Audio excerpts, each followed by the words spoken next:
All right. I believe we are broadcasting live. All right. Hello, my name is Patrick Allen, and I'm here with Adam Rifkin, the creator of the new show Look on Showtime, which That's me. premieres tomorrow. Is that right? Tomorrow, October 10th at midnight. At midnight. Sunday. Excited to see it. Sunday night, midnight. Absolutely. All right. So I've just got a couple questions for you, Adam, about sort of the context of the show overall and, what makes it new and exciting and stuff like that. Um, First off, just in the general world that this takes place in of security cameras and sort of hidden camera footage. Now, security cameras definitely aren't a new concept. They've been around in, banks and convenience stores and all that for a long, long, long time. So what has changed recently that makes that scary, the existence of this footage scarier now in the present day? Well, I'm not necessarily saying with the show that it's scarier. I'm Okay. just with the show pointing out that there's more and more of them. And really the event that changed it all, that sort of blew the floodgates open on this proliferation of cameras was 9/11. Mm. So when 9/11 occurred, that became the impetus for this sort of obsession with security. And one idea was that the more cameras that are out there, and the more we survey everything everybody is doing, the more safe we will be. And in some instances, maybe that's true. We've seen, London, for example, the most surveyed city in the world, we've seen how those cameras caught the London bombers. You know what I mean? Mm-hmm. But there are also studies that show that they do not make society necessarily safer. Some So people may when you go say ahead. London is the most surveyed city in the world, what exactly I don't even know the range to put that in. Like how surveyed are we talking? How many cameras are we talking?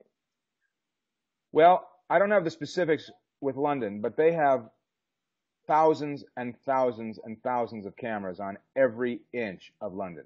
So Hmm. every Londoner, everywhere they go, everything they do, they're on camera multiple times per moment.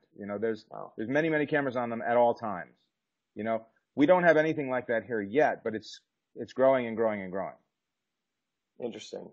Okay, so my next question sort of has to do with the other shows that exist that have to do with sort of not necessarily hidden camera footage, but like found footage, not a staged thing. Like, and a lot of Hmm. them are, of course, posting YouTube videos and things like that for a purely comedic entertainment value. Um, but I personally don't feel like audiences in those shows, at least, really relate with the characters at all or draw deeper connections. We just kind of laugh at them, not with them. How will Look give audiences an opportunity connect in a deeper way with these characters that we're sort of seeing, just living their lives and experiencing their Well, lives?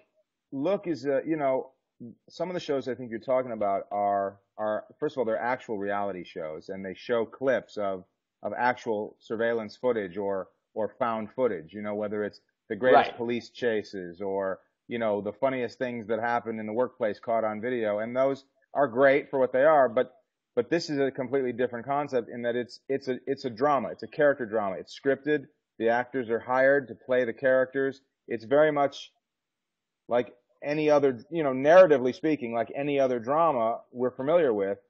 The difference is that we're showing all of the drama unfold entirely from a different perspective. We're seeing all of this drama and all of these characters' lives from the surveillance cameras, the cell phone cameras, the webcams, the flip cams. All of the cameras that we live our lives in front of every day are the cameras that are capturing this drama. And that's what And makes it different. how do you think that'll affect the way audiences connect with the characters as opposed to, a normal four camera or single camera Well, when you show? shoot something conventionally, you just by the nature of the way that we interpret the way that it's made, you empathize with the characters. You know, when you're watching a James Bond movie, you are James Bond. You are vicariously living out this adventure as James Bond. That's what's exciting about it.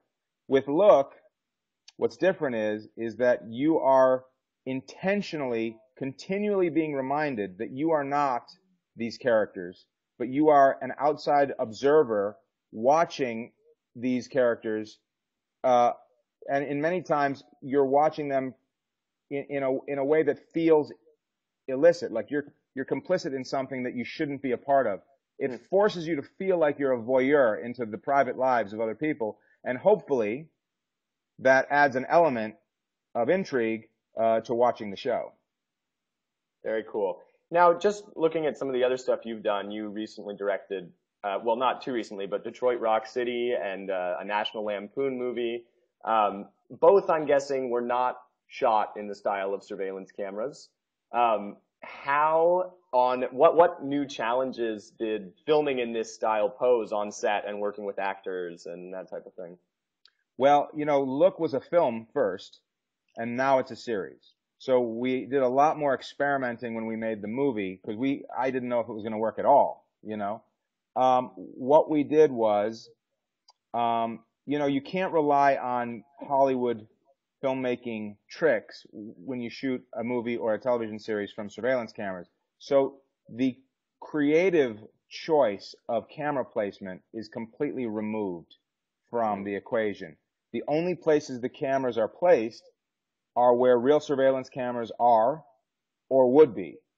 Same with where a webcam would be. You know, if we're shooting in a room, where would the computer be? Well, that's where the camera's going to be. You know, so I couldn't rely on movie making tricks. I couldn't do push-ins and close-ups and moving cameras and revolving around the actors to try and create manufactured tension or drama or comedy. Uh, it all became about staging and performance.